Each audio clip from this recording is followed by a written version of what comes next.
أكادير تولي في المستقبل واحدة من أحسن المدن في المغرب. شنو الحاجه اللي خلاتك تستثمر في هذه المدينه بالضبط؟ أكادير كتعتبر بوابة ما بين الجنوب وشمال المغرب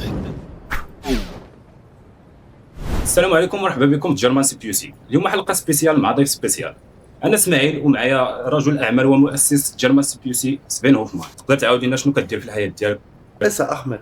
من الأحسن تعيط عليا بأحمد كما كيعيطوا لي صحابي. أنا فرحان بزاف بالاستضافة ديالكم ليا هنايا في جيرمان سي بي يو سي وفي الاستوديو الجميل، وكنتمنى أنك تكون مستمتع بالعمل هنايا. حنا بدينا كلشي بطريقة جميلة. أنا سفين هوفمان من ألمانيا وقاتن في مدينة أكادير في المغرب، وبغيت نحقق أهداف كبيرة هنايا في أكادير وندعموا رواد الأعمال والاستثمار والاستشارة، ولهذا السبب فتحت استوديو ديال البودكاست. علاش؟ كيفاش نقول لك، هو من المهم بزاف ان الناس يحصلوا على المعلومات. مثلا حنا كنقوموا بتصميم المواقع الالكترونيه وكنقوموا بتقنيات المعلوميات.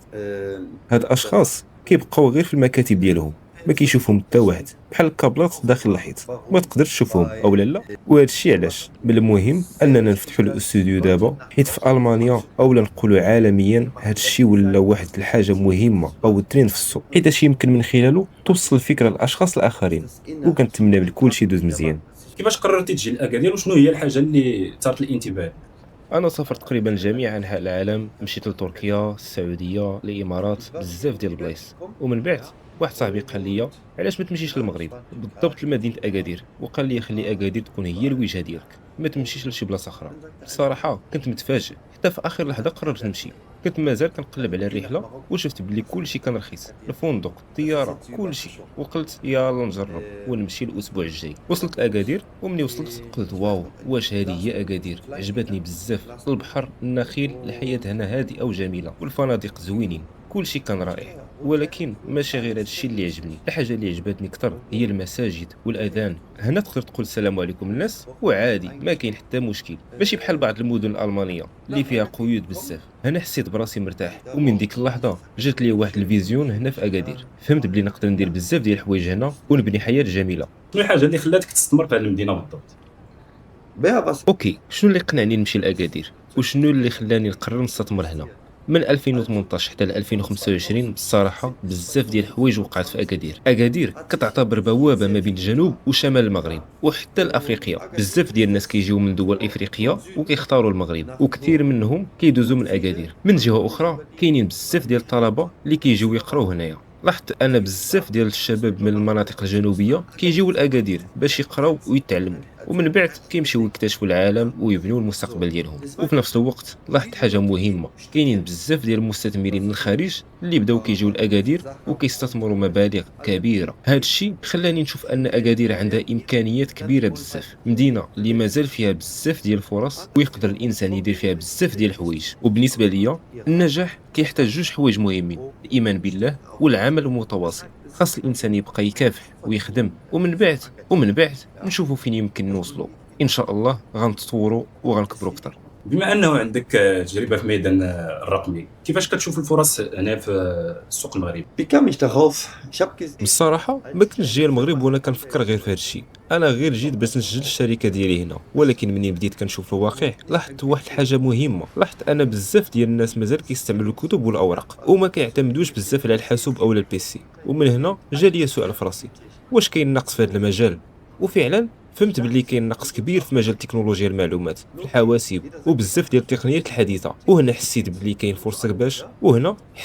كاين فرصه باش ندير شي حاجه مفيده. حتى في الحياه اليوميه مثلا كنت كنقلب في الليل على صيدليه ديال الطوارئ، الناس كيقولوا لي كاينه صيدليه هنا ولا هناك، ولكن منين كنمشي كنتلقاها مسدوده ولا ما كاين حتى شي نظام واضح باش نعرف العنوان الصحيح. كنبقى نقلب في الشوارع في الليل باش نلقى صيدليه محلوله. وهنا فهمت بلي حتى هاد الحوايج الصغار التكنولوجيا تقدر تعاون بزاف. وهذا الشيء هو اللي عطاني فكره، نقدر نديرو بزاف ديال الحوايج هنا، نقدروا نصنعوا حلول، نديروا مشاريع، ونقدموا استشارات للشركات باش يطوروا الخدمه ديالهم. والاهم بالنسبه لي هو ان هذا الشيء يكون كيساعد الناس. بصفتك مؤسس شركه جيرمان سي بي سي، شنو هما الخدمات اللي كتوفروها للزبائن ديالكم؟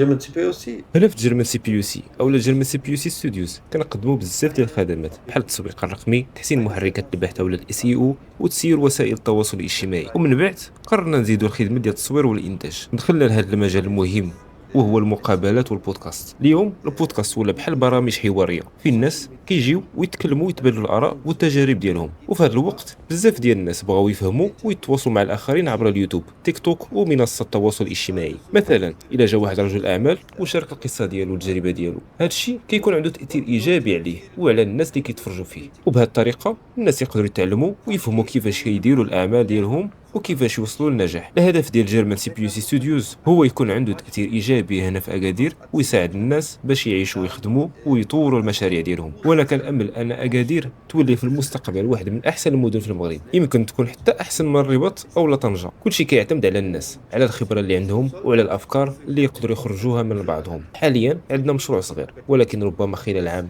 يقدر يولي مشروع كبير بزاف. وهذا ماشي العمل ديالي بوحدي، بل العمل ديال فريق كامل خدام مع بعضه. اي واحد باغي ينضم لينا ويشارك مرحبا به. حنا دابا بحال واحد قريب اللي كيجدف معنا كيمشي معنا لقدام، واللي باغي غير يركب بلا ما يجدف غادي يلقى صعوبات. وهكذا هي الحياه. تقدر تقول لنا شنو هي الفئه المستهدفه ديالكم؟ في انفلونسر. الفئة المستهدفة عندنا مثلا ليزانفلونسور، العلامات التجارية، رواد الأعمال والشركات، وأي واحد بغى يقدم نفسه بطريقة احترافية، وأيضا تدريب المتحدثين. وفي نفس الوقت اللي بغى يجي يقضي وقت الفراغ. حنا في ألمانيا كنا كنستخدموا استوديوهات البودكاست في الليل، وكنا كنجلسوا وكنشربوا اتاي وكنتكلموا مع بعضنا. عندي بعض الأصدقاء المباشرين في ألمانيا، وإن شاء الله يكون الأمر كذلك هنا كما في ألمانيا. غادي يكون المرء قادر أنه يدير شي حاجة مزيانة ويرسل الرسالة اللي يبغاها حسب الاحتياج ديالو، سواء كنتي بغيتي دير الفلوس او الشهرة، الخيار كيرجع لك.